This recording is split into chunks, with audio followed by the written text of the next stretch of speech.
Over the next few Lempert reports, we will be sharing some of our insights and our trend projections for 2021.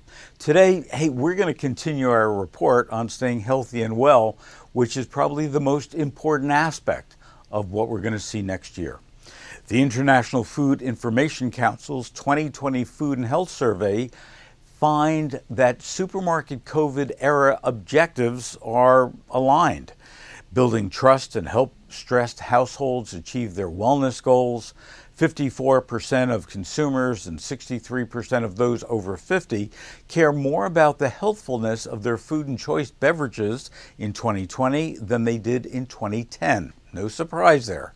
Healthfulness is the biggest mover, more so than taste and price for the first time. Active dieting has grown this year as they look at their scales and find their jeans a little too snug as they work from home. They snack more often and indulge to feel emotionally more stable. 43% of Americans, up from 38% in 2009 and 36% in 2018, have that response. 26% of U.S. consumers snack multiple times a day, and another third snack at least once a day. 38% say they've replaced meals with snacks, usually lunch, at least occasionally. 74% of Americans try to limit their sugar intake in 2020. That's down from 80% in 2019. Hey, we're alive. I'm going to make mistakes. Immune function ties with muscle health and strength as the number 5 benefit. Health-motivated eaters seek from food, according to IFIC data. And their survey was of 1,011 adults, U.S. adults, that were fielded in April of this year. These health seekers cite immune function 40% of the time, a rate that trails only weight management 62%, energy 57%, digestive 46%, and heart health 44% as a food-centered objective. Life under the cloud of COVID-19 has intensified the search for immunity-strengthening foods and supplements. A global data survey in June 2020 found that 80% of global consumers are understandably concerned about COVID-19. 23% admit they've stockpiled more vitamins and supplements recently, and my hope is that they look at those expiration dates. 4 out of 10 millennial global consumers already say that health claims on brands are confusing to them.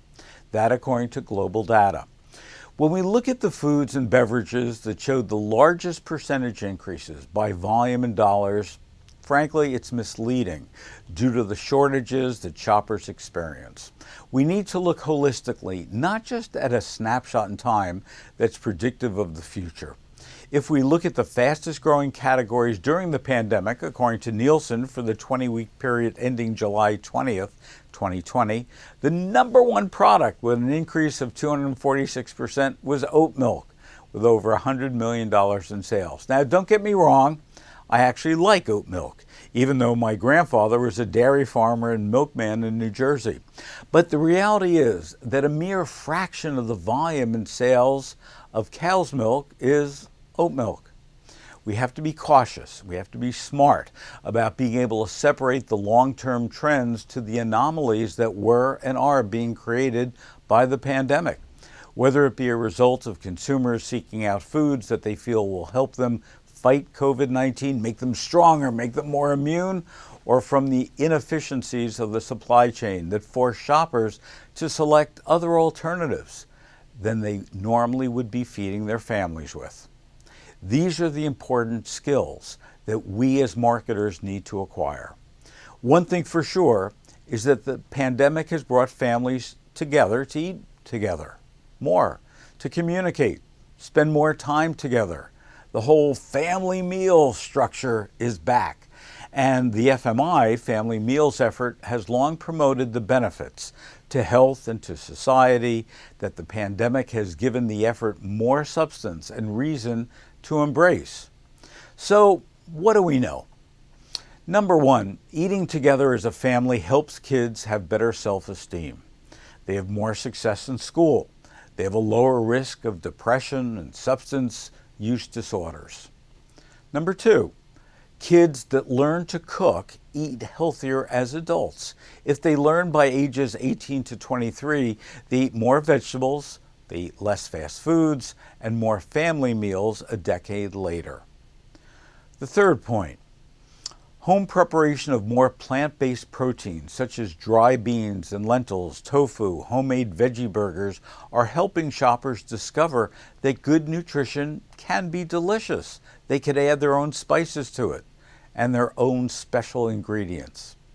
Number 4, people are eating more local foods in response to the supply chain issues early in the pandemic. That has helped a lot of local producers. 5, changing mindsets about wellness now include self-compassion. Eating is one of the basic ways that we care for ourselves, and disruptions in food and activity routines have people thinking about how they redefine wellness. A survey conducted by OnePoll found that 74% of respondents said that cooking has been a successful coping mechanism for them as they deal with the stress of being home. 44% of those surveyed said they have even learned a new recipe during the quarantine, and 32% have taken an online cooking class. COVID-19 has been a disaster for so many of us, so many people. But one thing is perfectly clear. People are eating more at home, they're enjoying eating at home, and it's likely to remain that way.